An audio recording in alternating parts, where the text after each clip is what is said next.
We still have a little bit more of this storm to go. It's meteorologist Joe Martucci. Hope you're having a good Friday.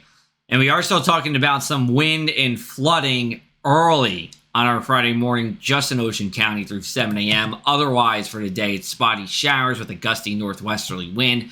And then we clear out as we make our way into Friday night. We'll have a chillier weekend ahead.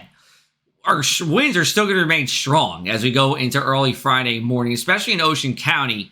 Here, we're talking about sustained winds, constantly blowing winds, 25 to 30 miles an hour at or north of Atlantic City here, with that steadier rain pulling out of Ocean County. Now, as we go into the rest of the day here, winds will eventually turn to the west with time as low pressure passes over South Jersey and out to sea. A few scattered showers in Ocean County, but that's it. If you're in Atlantic City, if you're in Millville, if you're in Cape May, you're going to be dry here for your Friday for all intents and purposes. It's just not going to look the nicest. And eventually we clear out as we go into Friday, but winds still staying strong overnight. Not as strong as Thursday night, but still staying breezy here as we go into our Friday night. And then for Saturday, still staying on the breezier side with sustained winds 15 to 20 miles an hour. Taking a look at our gusts here, up to 50 still at 6 a.m. And notice the low pressure system right around Atlantic, Cumberland, Cape May counties. Well, there's a counterclockwise spin to that, and you can see winds coming from the east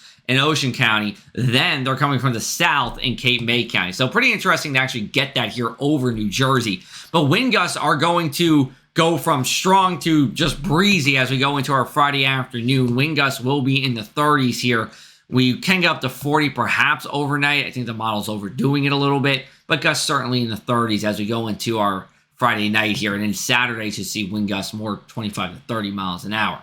Rain still to come is going to be few and far between and fairly localized here. I mean, Seaside Heights says 0.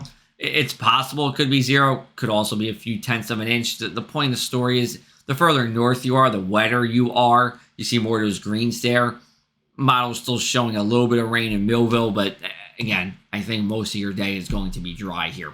We do have one more round of tidal flooding as we go into our daytime hours Friday. That's going to be with our afternoon high tide. Going to be very brief in Atlantic and Cape May and even Cumberland counties. But as we get into Ocean County, that's where we can see some more significant flooding. So this is what flooding would look like in Atlantic City. Just a few streets. We make our way over to Seaside Heights, where you see that green. That's partially submerged water along Central Avenues, and as you make your way over to those lagoons west of Bay Boulevard, that's where you can see roads fully submerged. Don't drive through it. I know it's going to be shallow, 2-3 inches of salt water, but don't drive through it. It's salt water, and it will corrode your car. For Friday morning, temperatures will be actually fairly steady, if not dropping a little bit. Temperatures actually peak earlier in the morning, and then we'll be in the 40s for most of our afternoon on Friday here. Maybe we get a sunset late in the day. And then your weekend, let's talk about it here. Getting colder as the weekend goes on. Only in the upper 30s to around 40 on Sunday. But it is going to be dry both weekend days. Now, we'll be cold on Sunday. But actually, it's going to get colder as we go into next week. We have a full-on Arctic blast coming from the Arctic, racing down into the plains here, where they're going to see record lows, record cold there.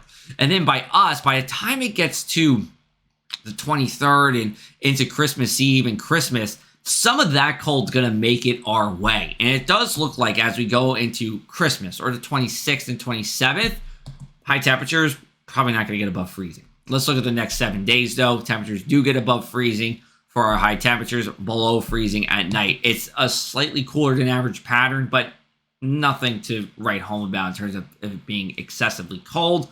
We go into the shore 7-day here. Pretty much the same story. Does look dry once we get past today here. Next storm could be the 23rd into Christmas Eve.